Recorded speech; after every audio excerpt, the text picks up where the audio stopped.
Hi, this is Dr. Darnise, and I'm coming to you with one of my Consider This segments that I'm going to be doing on the subject of religion and spirituality.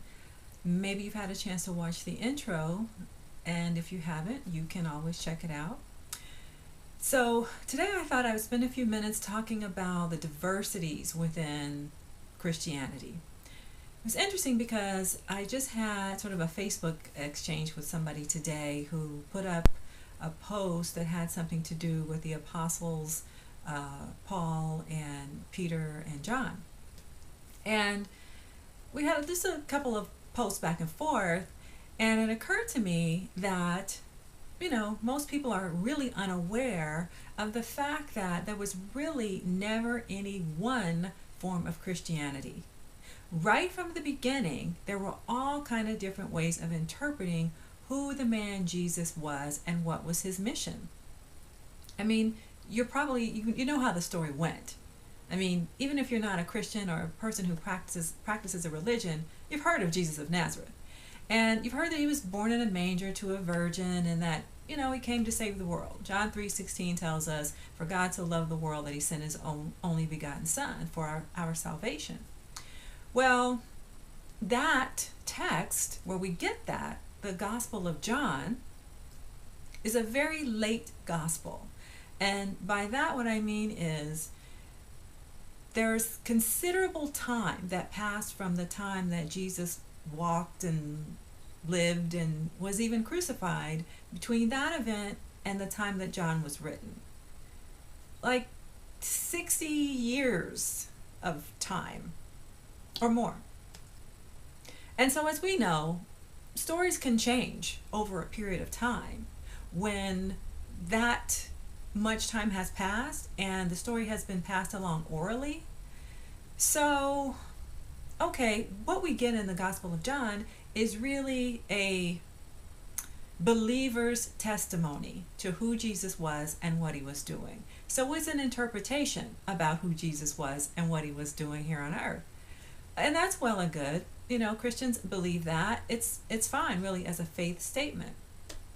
But what I like to point out here is that it was not the only understanding about who Jesus was and what he was doing. There were very many other groups of people who had different understandings about who Jesus was. The earliest people who followed him, following his death, those earliest people were Jews. They were other Jews like Jesus was a Jew. And their form of Christianity was very much in line with Judaism. It kept a lot of the rituals. It kept the law of circumcision, the dietary laws, following the Torah, revering Moses and the prophets. It was an extension of Judaism. And it was led by James, the brother of Jesus, and Peter and John. They became known as the Pillars of Jerusalem because they were the ones who basically, I would say, managed this Jesus movement in the initial years after Jesus died. And so there are several decades that pass between Jesus' death and what we call contemporary Christianity that we would recognize with the faith statements that we get from John, for example. So what's really my point here is just to say that, the Christianity that we have today is an interpretation. It is the version of the story that won out, you might say.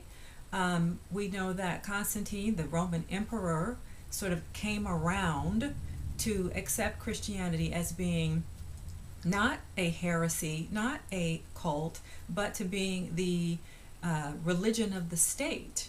Because of the Emperor Constantine, Christianity became the state religion, and in that it became institutionalized and it became legitimized.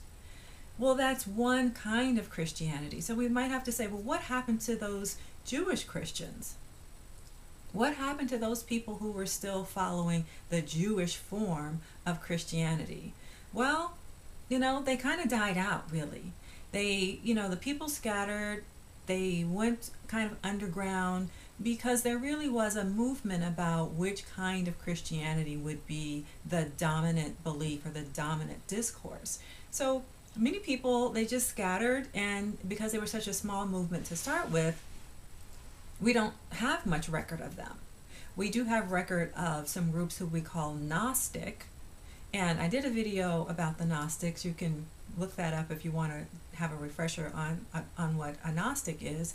But basically, Gnostic is a word that comes from the Greek word gnosis, for wisdom or knowledge. And so those groups are people who felt like they had the true wisdom. They had the true knowledge, and the true knowledge was that we as human beings are sort of caught in our flesh, and the better way of life is to be free from the flesh and to be in the spirit world. And so their understanding of Jesus and his crucifixion was that he was better off crucified because he was liberated from the body.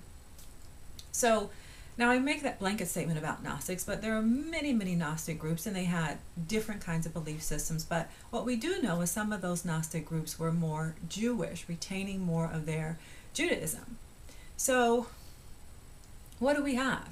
We basically have the Hellenized, or by that I mean the Greek version of Christianity, which we get largely from the Apostle Paul, who started writing about the year in the years between 50 and 60 Common Era. So still, his earliest writings are, 20 years following the death of Jesus. And he didn't know Jesus. Paul did not know Jesus. Maybe that's news to you. Paul did not know Jesus. He, in fact, was a persecutor of Christians, and he had his own revelation experience at a certain point while he was persecuting Christians, and he was converted. So he was converted to the Jesus movement, and because of how zealous he was, in his own words, zealous, both for Judaism and then after his conversion, zealous for this gospel of Jesus. Well, he did a tremendous job in bringing this gospel to the Gentiles, the non-Jews. And so the form of Christianity we have is largely, mostly in fact, shaped by Paul. Not really shaped by Jesus per se. I mean, one might say shaped by Jesus in a loose kind of a way, but we don't have any writings from Jesus. We have very few words that we can actually attribute to Jesus. So for contemporary Christians, what we really have is a New Testament that is largely written by Paul, whose mission, as he said, was to bring this gospel to the Gentiles, because he was sort of in competition with the pillars of Jerusalem, James, the brother of Jesus, Peter, and John.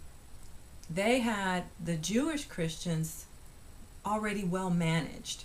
They were already the recognized leaders of the Jesus movement, or Jewish Christianity, whatever term we might want to apply. There was already established a Jewish kind of Christianity before Paul's conversion.